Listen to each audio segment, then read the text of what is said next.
Good evening. Thanks for joining us. This is NTD Business, and I'm Paul Graney. Historic unemployment, but small businesses apparently can't find workers. We talked to the National Federation of Independent Businesses. Is big tech dominating the news industry? Journalists testify at a House hearing today. And lithium prices surge as car makers transition to electric vehicles. Will there be a shortage? That and much more coming up on NTD Business. Do you already know what you'll spend your stimulus check on? Well, if you owe someone money, be aware.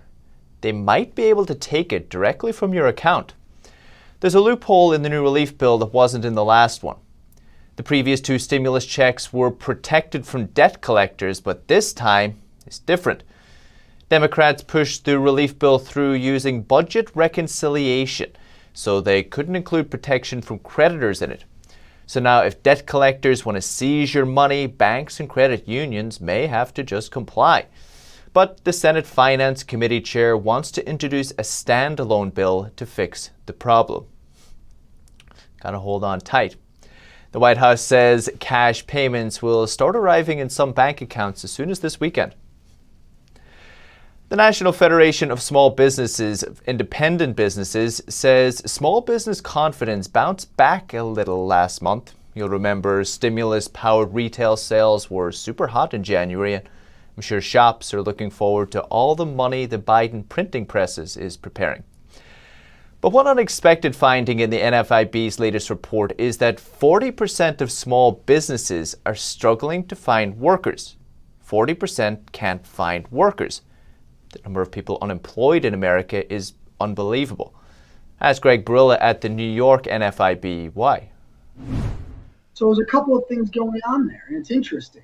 But you're right. The primary component of the optimism index and why it improved in February was that 40% of small business owners are looking to hire and want to expand employment.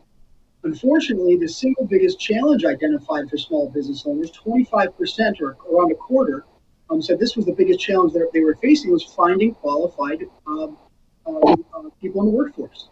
And one of the forces causing that are these continued generous unemployment benefits that we just saw renewed until September in the latest relief package. It is encouraging and incentivizing workers to stay home rather than return to the workforce now that there are jobs available. Any idea from on the ground, what will it mean for these people? They're going to have to offer higher wages, like they're going to get hit with maybe a minimum wage, ad hoc, an unofficial one, you feel? It could be that is one way that you attract people back to the workforce. And there's a couple of other things that are working against us here. We just did stimulus checks and a third round of stimulus payments in this latest federal package. And I'm not saying that's a bad thing, but in New York, with so much of our economy, particularly in New York City, still closed or restricted, those stimulus checks are going to go to online mega retailers instead of the local businesses that need them. That's where we need to infuse this spending power. And the online mega retailers have done just fine during this pandemic. Are you still hearing reports from New York, other parts of the country of restrictions holding small business back? Are we still there? Without a doubt. I mean, in New York City, we are just going to reach 50% capacity for restaurants late at the end of next week. We still have significant restrictions on gatherings and events. Obviously, food and hospitality, entertainment, fitness. There are still a number of businesses that are significantly restricted, particularly in New York State and particularly in New York City.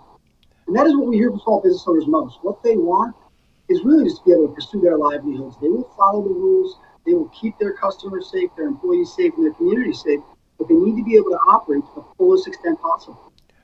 And on the restaurants, we see them slowly gaining back their capacity and their business. From speaking with them, is it enough? Is it too little, too late, or are we going to see some of them survive? Certainly some will survive.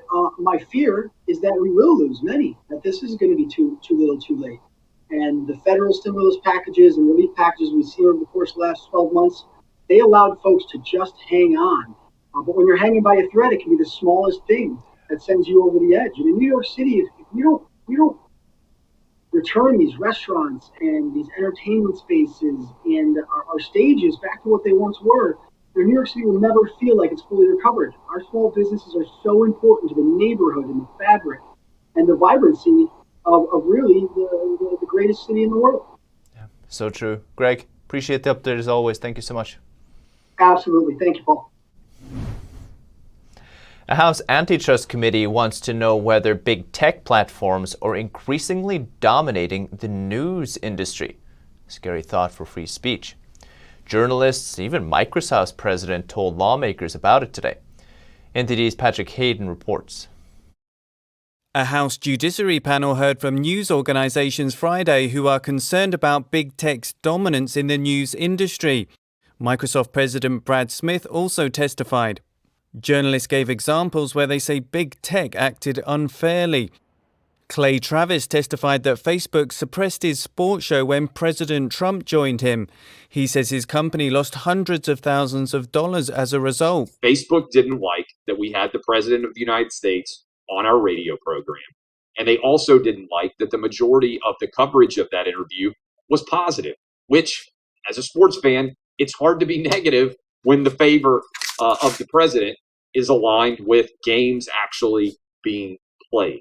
Travis says the US government has allowed big tech to treat people in the US like what the Chinese Communist Party does to its people. We would all be rightly concerned if the government of the United States was making these kind of decisions. My concern is all of the big tech companies now have the same power that China has to regulate the internet in its country instead of the government doing it. Journalist Glenn Greenwald says the suppression of the New York Post story exposing information about Hunter Biden's laptop during the election was egregious. Twitter simply banning any discussion of that story and locking that newspaper out of its account unless they agreed to delete all references to their own reporting, and Facebook algorithmically suppressing the ability for that story to spread was an extremely disturbing example of the ability of tech giants to interfere in our elections. Greenwald also warned of the dangers of big tech colluding with big media. He said oftentimes journalists actually pressured tech companies to censor competitors they disagreed with. He says he hopes Congress can get to the root of the problem by applying antitrust laws to growing monopolies overall. Patrick Hayden, NTD News. On Wall Street, the Dow closed at another record high today. Tech stocks, though, fell. The Dow rose 293 points, 0.9%. S&P 500 gained 4 points, about 1.1%. But the Nasdaq dropped 79 points, or 0.59%. For the week, though, the Dow added over 4%. S&P 500 rose 2.5%. The Nasdaq gained over 3% as well. That sell-off today in the Nasdaq probably happened because the 10-year Treasury yield hit 1.64%. It's the highest level since February last year. Very important for bond yields. Novavax soared 20%. Its vaccine was found to be 96% effective. GameStop also jumped today, now at around $265. What a saga. You ever been surprised at one of Elon Musk's tweets? One of the richest, he was the richest guy in the world just a few weeks ago. How about that time when he sent the eggplant emoji to Peter Schiff during a Bitcoin debate? When he said he'd sell all his possessions, including his house? Well, it seems at least one Tesla shareholder is a little upset with Elon and is suing him over his Twitter antics. The lawsuit accuses Tesla's board of failing to control Musk's social media activity, even after a settlement with the SEC required that his posts get pre-approved. One example it gave is a Twitter post from last May where Musk said Tesla's stock price was too high.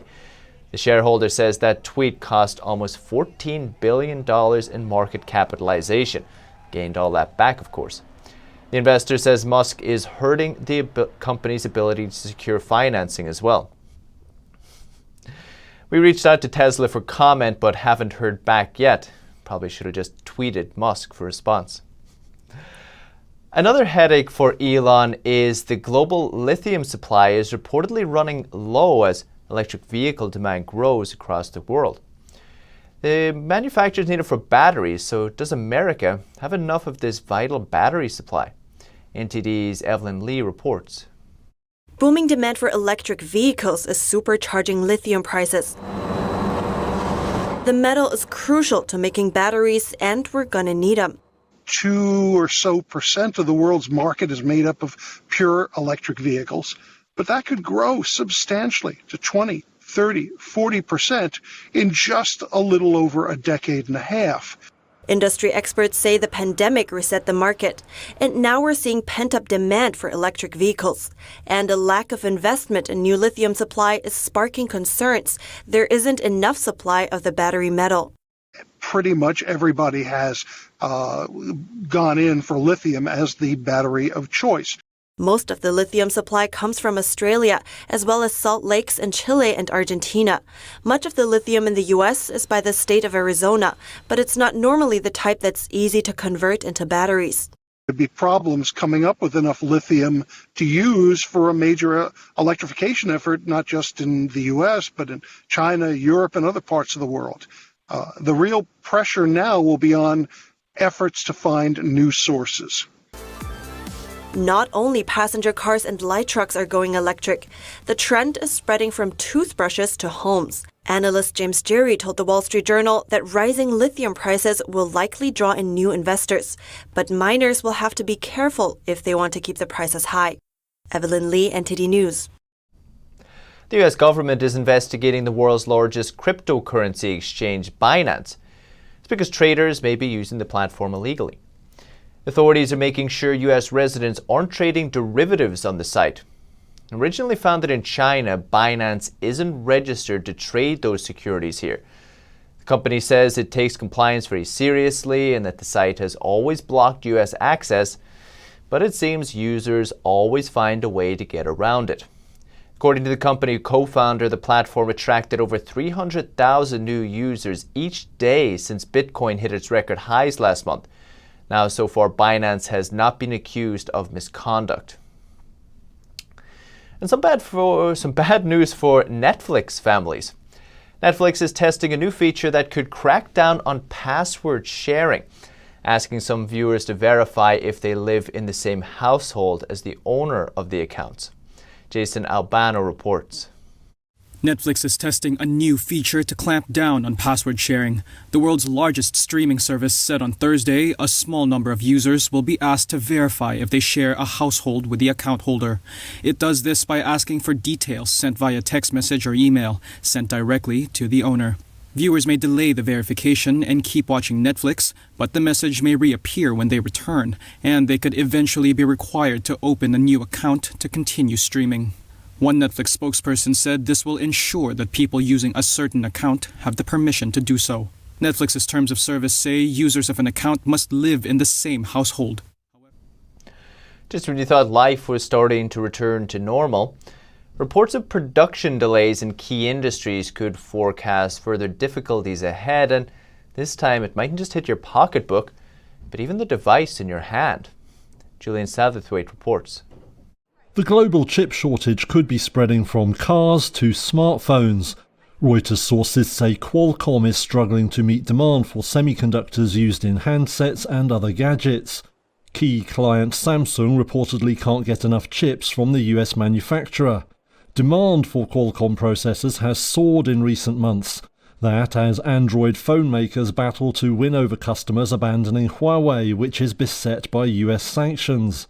But Qualcomm has reportedly struggled to meet demand, itself facing a shortage of some components. One source at a Samsung supplier said the silicon drought was now hitting output of low and mid-range phones. Another said Qualcomm's flagship chips were also running short, potentially hitting high-end handsets.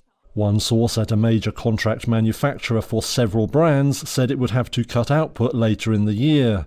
A spokesman for the US chipmaker would only reiterate the company's comments earlier in the week, pledging to hit sales targets. The chip shortage first showed up in the car industry.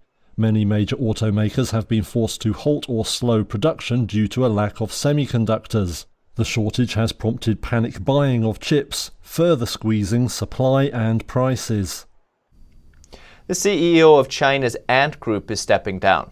The company's failed IPO last year cost American investors billions of dollars because it failed after they handed over the money, but before Ant went public.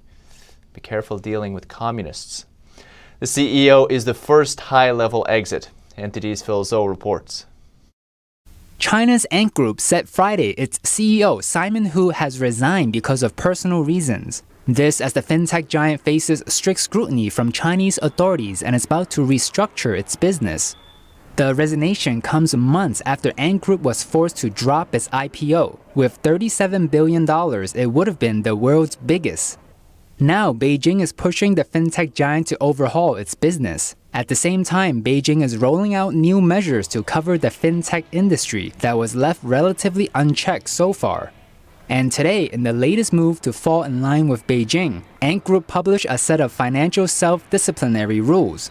Ant's core product, Alipay, has over 1 billion users. That's just about as big as China's population. The company collects vast amounts of data from its customers, data that the Chinese government doesn't have immediate access to unless they request it. According to the Financial Times, the central bank wants more consumer data from Ant, and founder Jack Ma was called in for meetings with regulators on issues ranging over, quote, financial supervision, fair competition, and consumer protection. Ant's executive chairman Eric Jing will take over as CEO. Phil Zhou, NTD News. Between Brexit and the lockdowns, trade between the UK and the EU plunged in January. Exports down over 40%, imports fell by nearly 30%. But economists say overall the economy in the UK is doing better than they expected. NTD's Patrick Hayden takes a look. Trade between the UK and the EU in January, the month after the UK left the European Union, dropped significantly. Exports to the EU were down nearly 41% and imports fell by nearly 29%. The Office of National Statistics, or ONS, says that during the previous 2 months, imports and exports increased, indicating stockpiling before the transition. This was most notable with machinery, transport equipment and chemicals. Changes in paperwork at the border also likely contributed to the slowing in trade for January. Nationwide lockdown starting in the beginning of the year contributed too. The ONS noted that during the end of the month, trade did pick up. But overall, the UK economy held up in January with GDP down just 2.9%. Economists polled by Reuters were expecting a contraction of 4.9%. The Bank of England looks set to keep its stimulus programs on hold next Thursday. Patrick Hayden, NTD News. Still to come, IKEA is trying a new way to present its legendary catalog. You can enjoy it hands-free. And how far would you go to save your favorite restaurant from closing? Well, one man in California is doing something pretty unconventional.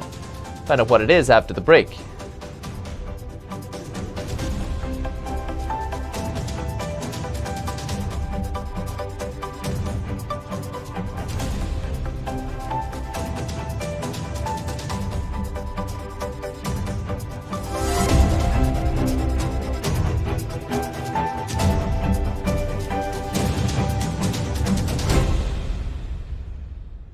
If you're like me, and I think it's actually most of us, then you're getting really fed up with the nonsense going on inside the banking system. I mean, we've worked hard our entire lives to retire comfortably. We just recovered from the crash of 2008, and it seems like it's about to happen all over again. Look at the too-big-to-fail banks. They're only getting bigger as the Fed hands them trillions of dollars daily, while simple folks like you and me, we're only getting the short end of the stick. That's why I'm glad I found this book called The Bank Failure Survival Guide. Give us a call, and we'll send you a free copy with no obligations whatsoever. Just one American to another, telling you about some options that you might not have considered. Call 866-239-2619 today for your free copy of The Bank Failure Survival Guide. That's 866-239-2619. When you look at TV networks in America, a soundbite and fight-it-out culture prevails on news and commentary programs. As a Canadian, I'm fascinated with America, and I wanted to offer American thought leaders an opportunity to share their thoughts in a deep dive format, where we can explore their ideas together. And so American Thought Leaders was born. The world's most brilliant thinkers believed that open discourse was the key to greatness. However, all around the world, we see that discourse is being stifled and political agendas have subverted media. The Epoch Times launched its Global Thought Leaders program to bring back this great tradition of free thought. As the host of American Thought Leaders, every week I interview some of the most intriguing minds on the most pressing issues of our time. Be sure to check out our new episodes every week.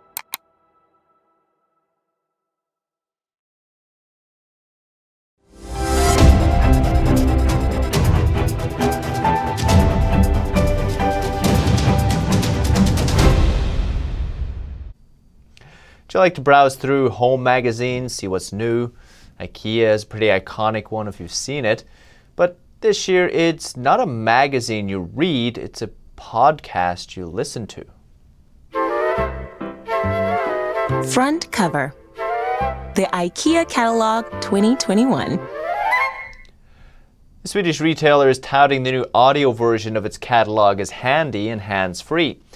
It's also billed as something soothing for the homebound people to listen to as their life slowly returns to normal, we hope. IKEA's online sales got a big booster in the pandemic, sales surging 45%, and now it's shifting marketing online. It's also rolled out a mobile shopping app. The new audio catalog is available for free on YouTube, Spotify, and audiobooks.com. An historic restaurant in San Francisco is auctioning its stuff after closing for good last year.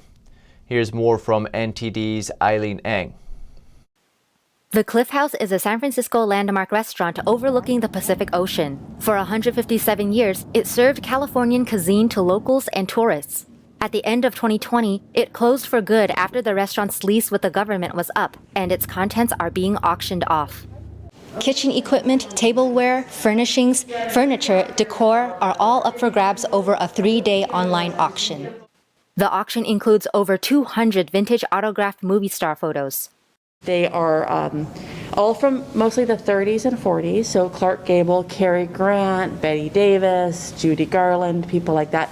And most of them say "to the Cliff House" or "best regard to the Cliff House," so they're very unique signed autograph pieces for people that ate here during the years when they filmed movies. Its proprietors, Dan and Mary Huntalis, ran the restaurant for 47 years. The National Park Service acquired the property in 1977. However, in 2018, the government agency decided not to renew the lease. The proprietors had negotiated over the lease, but struggles during the pandemic made it harder for them. The proprietors were history collectors, and so they not only ran a business, but they also were interested in history and keeping that history. So on the walls, this was not just a restaurant, this was also a museum of sorts for the area. A group called Save the Cliff House Collection is fundraising to buy items at the auction in hopes to preserve the historic collection. They would all go to a museum. This place means so much to so many people, and we're heartbroken that it had to end this way and that the pandemic ended up shutting down another part of San Francisco's history. I actually ate here just before they remodeled it in 2004, so it's great to see how fresh they made it, and hopefully it can continue to be a restaurant after the sale. They don't know what the government intends to do with the building afterwards. NTD reached out to the National Park Service for a response, but didn't hear back in time for broadcasting. Eileen Eng, NTD News, California. So the Cliff House is closed for good, but this other restaurant in California is still going. And one regular customer wants to make sure it stays that way. And he's pulling an unusual stunt to do it. NTD's Colin Fredrickson reports. Stuntman Hunter Ray Barker has gone to extreme lengths to save his favorite local restaurant by sitting in bean dip for 24 hours. I'm spending 24 hours in this tub of bean dip for Los Toros. I just think we have a golden opportunity to grab the bull by the horn and support local businesses in a big, explosive way, because why not? Barker worried that Los Toros Mexican restaurant was struggling because of the pandemic.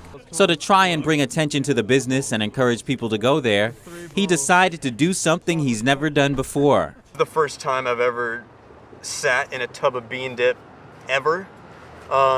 Definitely the first time I've we'll be spending 24 hours in it. For the dip, Barker mixed beans, flour, and seasoning. And for bathroom breaks, he has a funnel. Los Toros was established in the 1960s and has been in northwest Los Angeles ever since. The owner says his father always had the mantra, if you give to the community, it will give back to you. And Barker is doing just that. I was pretty astounded when he said that he wanted to do this, and I was like, are you sure? Are you sure you want to do this? And he goes, yeah, I think it'd be fun, and it's something that I want to try to help the business go. Some diners like Barker's stunt. He's going to sit in that for 24 hours, totally crazy. I wouldn't do it, but you know what? Hey, it's going to help Los Toros and the community.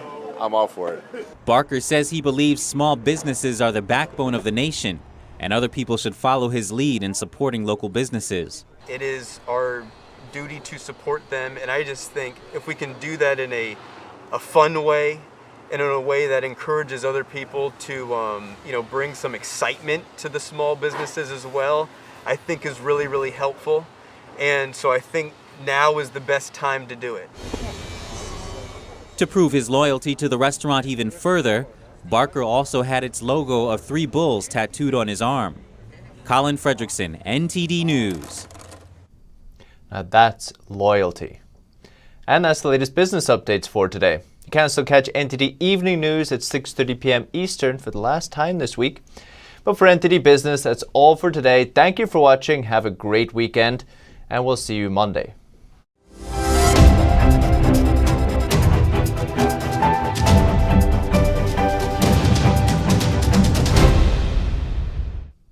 Don't miss out on important news. Our videos are being deleted.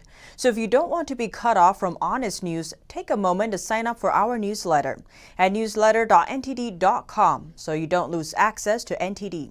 Go to newsletter.ntd.com to sign up for our evening newsletter.